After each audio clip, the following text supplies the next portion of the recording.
한참 쉬었습니다. 계속 해보겠습니다. 이쯤에서 뼈이식제의 종류에 대해서 한번 알아볼까 합니다. GBR의 경우에는 일부에서 말씀드린 이유로 어떤 뼈이식제를 쓰냐가 별 의미가 없고 그냥 형태를 유지해주는 정도가 아닌가 합니다. 하지만 사이누스 그래프트의 경우에는 경우가 또 좀 달라질 수 있으므로 간략하게 한번 살펴보겠습니다.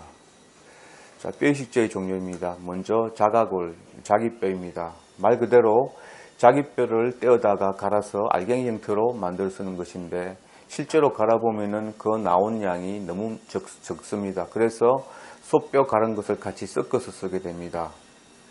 자기뼈가 제일 흡수가 잘 된다고 그러고 최대로 한 50% 정도 흡수된다는 게 통설입니다. 하지만 섞어 쓰게 되면은 흡수율이 많이 떨어지겠죠. 두 번째로 아까 말씀드린 소뼈인데 사람과 소는 종이 다르므로 이종골이라고 부릅니다.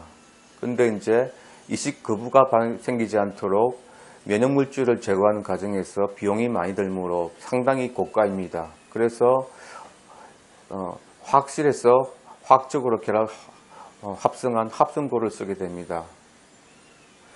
그래서 사람 뼈의 화학 구조와 최대한 비슷하게 화학적으로 합성을 해서 만들 수 있는데 약간 불안정해서 보관상이나 유통기간에 문제가 있으므로 자연 상태에 존재하는 물질 중에 자기 뼈와 가장 흡사한 물질 중 예를 들어서 자기 치아나 아니면 산호, 조개 껍데기 이런 것들이 비슷한데 이런 것을 헤비라고 부르죠. 이런 것들을 갈아서 만든 알갱이랑 합성골을 섞어 쓴다고 해서 혼합골이 있습니다. 그래서 보통 알갱이 형태로 쓰는데 이 펠릿이라는 형태가 있습니다. 이 펠릿이라는 것이 좀 형태가 모양과 구조가 좀 특이합니다. 모양이 원통형의 구조인데 막대기 형태입니다. 그런데 그 속에 작은 구멍이 수도 없이 많이 뚫려 있어서 서로 연결되어 있는 구조고 크기가 상당히 큽니다. 그래서 GBR 하기에는 부적합하고 사이누스 그래프트에 사용하게 됩니다. 실제 한 모습을 보시면 이 사진이 실제 펠렛을 크게 확대한 모습입니다. 자, 이 하얀 부분이 이식제 부분이고요. 합성골이죠.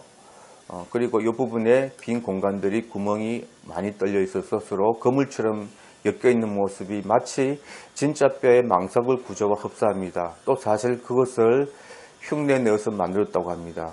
그래서 이것을 사이누스에 이식하게 되면은 피가 흘러 들어가서 이런 구멍 속에 차게 돼서 혈병이 만들어지게 되는 것이죠. 자, 여러분, 이런 형태의 이식제가 왜 나왔겠습니까?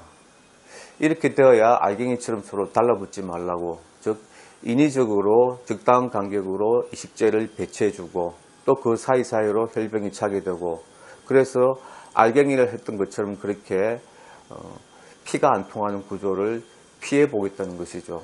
그리고 사이누스처럼 비교적 피가 통할 수 있는 구조에서는 이식제 일부가 녹으면 뼈가 될 수도 있고 뭐 그런 것을 노리는 것 같습니다. 그럼 말 나온 김에 이 펠릿을 이식한 사이누스 그래프트의 결과를 보여주는 조직 표본 현미경 사진 한번 보여드리겠습니다.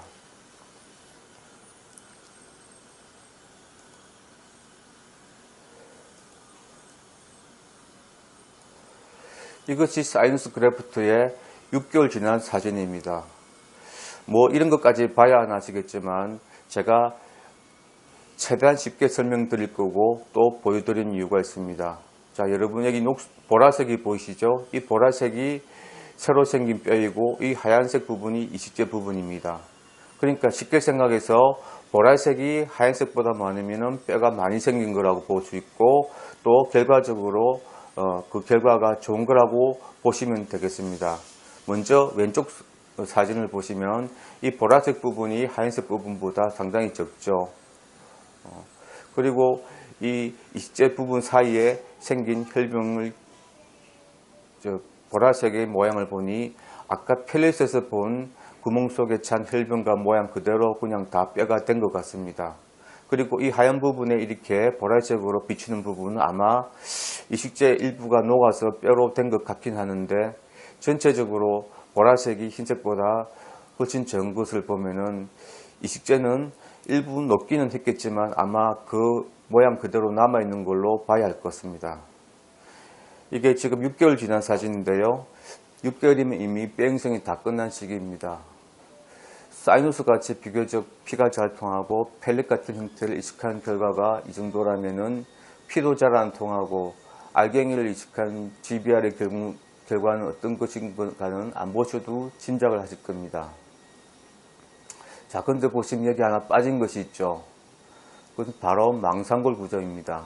제가 일부에서 진짜 뼈는 그 치밀골 사이에 공간이 있어서 그 공간에 수많은 혈관과 골수액이 차 있는 망상골 구조가 있다고 말씀드렸습니다. 하지만 여기에는 어디에도 보이지 않습니다. 만약 이식한 부위 생긴 뼈의 전체가 진짜 뼈라고 한다면 대부분을 차지한 이 하얀 부분이 진짜 뼈의 치밀골 부위가 되어야 되고 이 보라색 부분이 빈 공간이 되어서 나중에 혈관과 골수액으로 차야 될 것입니다. 그게 아니라면 현 상태에서라도 이 보라색 속에 망상골 구조가 보여야 되는데 이 확대 사진 어디에서도 보이지가 않습니다. 그렇다면 혹시 시간이 너무 짧아서 그런 게 아닌가.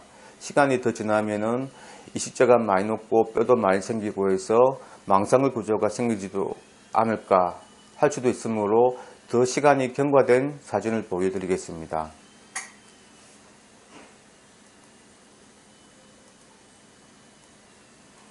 자, 이것이 이식한 지 10달 된 사진입니다. 여기서는 빨간 부분이 뼈이고 검은 부분이 이식제 부분인데 그다지 뼈가 생긴 것 같지 않습니다. 그리고 확대 사진을 봐도 망상골 구조가 보이지가 않습니다. 그러면 이번에는 아예 시간을 더 경과된 아예 오래된 사진을 한번 보여드리겠습니다.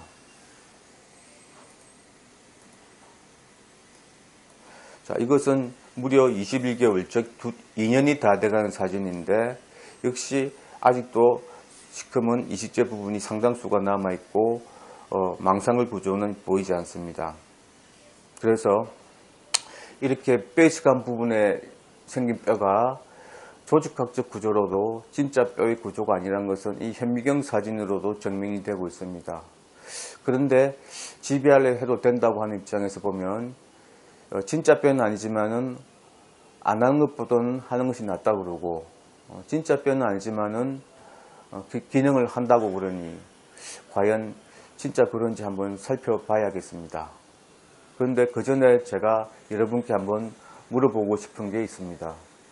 지금까지 현미경 표본 사진을 3장을 보여드렸는데 다 동일하게 2가지가 제시됐죠. 방금 말씀드렸다시피 오른쪽은 왼쪽의 확대 사진입니다. 그것은 앞의 사진도 마찬가지인데요.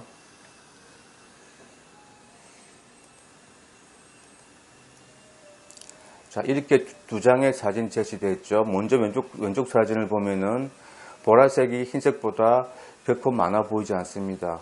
그런데 오른쪽 확대 사진을 보면은 보라색 양이 상당히 많이 보이죠. 그러면 조금 애매합니다. 이 2개의 사진을 종합해서 봤을 때 여러분이 보시기에는 어떻습니까? 보라색이 많아 보이십니까? 흰색이 많아 보이십니까? 참고로 이 사진은 이 사진의 확대 사진입니다. 다음으로 넘어가겠습니다.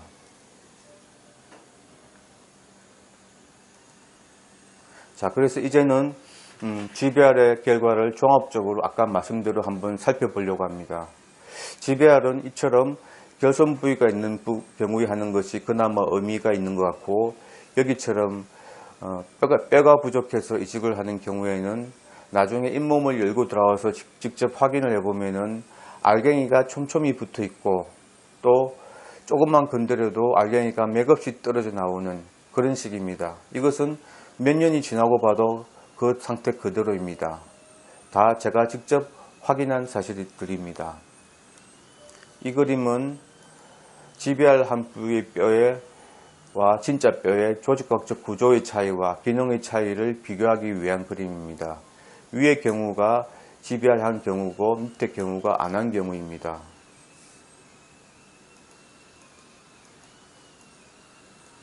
자, GBR 한 경우인데요. 빨간 선을 그린 지저골이 부족해서 검은 선을 그린 임플란트가 노출되었기 때문에 이 부분에 뼈 이식을 했습니다. 그러므로 이 부분은 진짜 뼈입니다. 자, GBR 했을 때 그 전체 부위에 뼈가 과연 얼마만큼 생기는 걸 알기 위해서 알갱이 사이에 빈 공간이 다 뼈가 된다고 가정하고 그 공간에 주황색으로 칠을 해봤습니다. 그랬더니 역시 하얀색 부분이 주황색 부분보다 많습니다. 즉 뼈가 적게 생겼다는 얘기입니다. 그리고 무엇보다 중요한 것은 이 임플란트와 맞닿는 이면, 이 표면에 이렇게 주황색으로 표시한 단단한 치밀골이 닿기도 하겠지만 여기처럼 알갱이가 직접 맞닿아 있기도 할 것입니다. 이것은 임상적으로 중요한 포인트죠. 그리고 이 망상골 구조가 여기는 없습니다. 이번에는 진짜 뼈에서 그 양이 얼마나 되는가를 비교하기 위해서 진짜 뼈의 치밀골 부위만 주황색으로 칠해 봤습니다. 그랬더니 역시 주황색 부분이 밑에가 위에보다 훨씬 더 많습니다. 그리고 역시 중요한 것은 임플란트 표면과 맞닿는 면 전체가 단단한 치밀골로 받치고 있어 임플란트가 힘을 쏠 수 있도록 받치고 있습니다. 그리고 이 망상골 구조 속에는 골수액이 차 있어서 잇몸뼈를 적시고 있으므로 진짜 뼈는 그 성질이 찰집니다. 그리고 또 망상골 구조에는 혈관이 많으므로 피가 잘 통하고 있죠. 그래서 잇몸으로 병균이 침입했을 때 이와 맞서 싸울 수 있는 면역 체계가 활발히 작동하고 있습니다. 또 만약 임플란트 염증으로 인해서 이렇게 녹색으로 표시된 만큼 이렇게 뼈가 녹는다 할지라도 옆에 진짜 뼈에 잔존 골벽이 있으므로 염증을 제거하고 봉합을 잘 해준다면 뼈가 재생될 수도 있습니다. 이에 비해서 GBR 한 경우에는 일단 뼈 자체의 양이 적고 그리고 성질이 약합니다. 그래서 이런 식으로 염증이 생겼을 때 이 인접한 뼈 알갱이들이 쉽게 떨어져 나가 버리죠. 어떤 경우는 이 전체가 다 떨어져 나갈 수도 있습니다. 그래서 심각한 염증의 원인이 되기도 할 것입니다. 뭐 그 정도는 아니더라도 이렇게 밑으로 쉽게 염증이 퍼지게 됩니다. 이렇게 된 이유가 바로 이 망상골 구조가 없어서 정상적인 뼈의 구조가 아니므로 생리적 작용을 못하는 것입니다. 그래서 결과적으로 보면은 뼈이식을 한 경우에 생긴 뼈는 첫째, 기계적으로도 임플란트를 제대로 받쳐주지도 못하고, 둘째, 정상적인 뼈의 구조를 가지고 있지 못해서 그 기능이 취약하므로, 특히 면역 기능이 취약해서 쉽게 염증이 생깁니다. 그래서 임플란트의 수명이 단축될 수 있으므로 절대로 해서는 안 된다는 게 저의 주장입니다. 이상으로 GBR을 해서는 안 된다는 저의 주장의 이론적 정보였습니다. 여러분 이제는 다 이해가 되십니까? 아니면은 아직도 헷갈리는 부분이 있으신가요?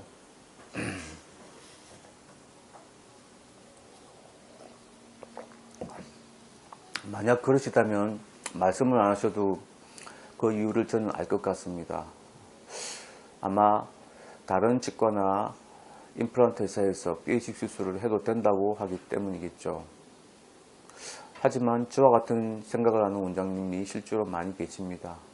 다만 저처럼 나서서 말씀을 안 하실 뿐입니다. 혹시 이 영상을 보시는 치과 원장님 계시다면 부탁 말씀이 있습니다. 사실 다른 원장님과의 저와의 견해 차이는 사실 그렇게 크지도 않고 또 있을 수도 있고 그럴 만도 합니다. 왜냐하면 저도 과거에는 된다고 믿고 GBR을 했었기 때문이죠. 단지 그 깨닫는 시간차가 있을 뿐이라고 저는 봅니다. 그래서 학술적인 토론도 얼마든지 즐겁게 할 수 있습니다. 왜냐하면 서로 간의 이해관계가 걸려있지 않기 때문이죠. 우리 치과의사들이야 치료 결과만 잘 나오면 그만이지 뼈이식을 하고 안 하고 한 그 자체에 집착할 일이 없습니다. 또 어차피 서로의 임상 결과와 이론만 가지고 토론하는 것이고 자신의 임상 결과를 조직 표본 소견으로 입증할 수는 없잖아요. 왜냐하면 의사들은 사람을 상대로 시술하니 그런 조직 소견을 얻을 수가 없는 것이죠. 따라서 저와 정반대 입장에 있는 원장님들도 자신의 임상 결과를 입증할 수 있는 과학적이고 명백한 증거가 없기는 마찬가지입니다. 단지 뼈이식제 제조업체에서 제공한 사람이 아닌 실험동물의 조직소견만 있을 뿐이죠. 하지만 상식적으로 어느 업체에서 좋은 결과를 내놓지 나쁜 결과도 같이 내놓겠습니까? 조직소견 얘기가 났으니까 할 말을 좀 마저 하겠습니다. 뼈이식 수술의 결과를 보여주는 조직사진은 이미 많이 나와 있습니다. 그것은 GBR도 마찬가지고 사이언스 그래프트도 마찬가지입니다. 하지만 제가 보기에는 어떤 것도 완벽히 검증이 된 상태에서 제시되고 있지 않는 것 같습니다. 검증이 안 된 조직사진 예를 한번 보여드리겠습니다. 아까 봤던 사진입니다.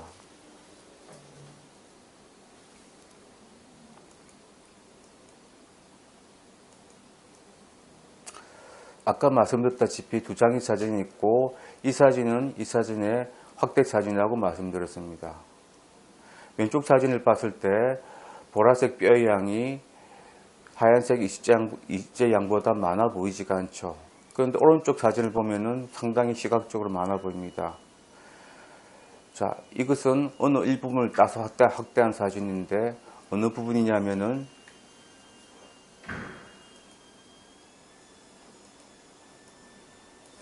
바로 이 부분을 딴 것이죠. 녹색으로 표시된 부분입니다. 이 고리가 보이시죠? 맞습니다. 여기 많은 부분 중에 왜 이 부분을 땄을까요?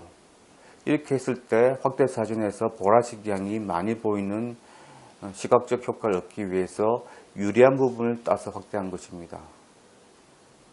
또 확대 사진이라는 게 그렇지 않습니까? 더 크게 자세하게 보기 위한 것이므로 확대 사진을 더 믿는 심리를 이용한 것입니다. 또 아무 생각 없이 쓱 훑어보면 이 두 개의 사진이 다른 사진인 걸로 착각할 수도 있고 그렇습니다. 다음 사진을 보시면 여기서도 어느 일부분을 따서 확대한 사진입니다. 어느 부분이냐면은 여기죠. 여기 녹색 부분을 확대했습니다. 역시 시각적으로 빨간색이 훨씬 더 커 보입니다. 이 사진도요. 이 사진은 뭐 바로 찾을 수 있습니다. 딴 부분이 원래 결과가 안 좋아서 바로 보이네요. 이 부분입니다. 네, 이렇습니다. 이 부분이죠. 만약에 이것이 사이언스 그래프트의 사진이 아니고 GBR의 사진이라고 한다면 이 사진을 자세히 살펴보지 않은 사람들 중에서는 저 정도면은 GBR을 해도 되겠구나 라고 생각할 수도 있지 않겠습니까? 그래서 제가 아까 여러분께 처음 봤을 때 그 느낌을 물어봤던 것입니다. 보라색이 커 보이십니까? 하얀색이 커 보이십니까? 이렇게 물어봤던 것입니다. 이것은 일종의 데이터의 마사지인 셈인데 전 그럴 수 있다고 봅니다. 제가 이 사진이 입증된 사진이 아니라고 한 이유는 그런 사소한 데이터에 마사지를 두고 한 얘기가 아니라 가장 중요한 게 빠져있다는 얘기입니다.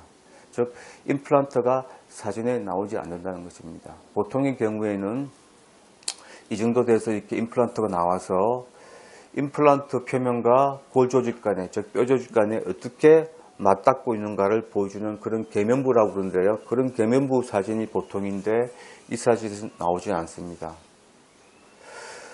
임플란트가 사진에 나오지 않는다는 것은 이렇게도 볼 수 있습니다. 임플란트를 심지 않고 뼈만 이식했다고 볼 수 있는 것입니다. 그런 경우에는 결과가 훨씬 더 좋거든요. 그래서 이것이 홍보팀 직원의 단순한 실수일 수도 있겠으나 기본적으로 임플란트를 심기 위해서 뼈 이식을 하는 것이므로 이런 사진은 제시되면 안 되는 것이죠. 마찬가지로 GBR을 보여주는 조직소견 사진 중에도 이 말고도 또 다른 검증의 기준이 많습니다. 그래서 제가 보기에는 수많은 허점이 보입니다.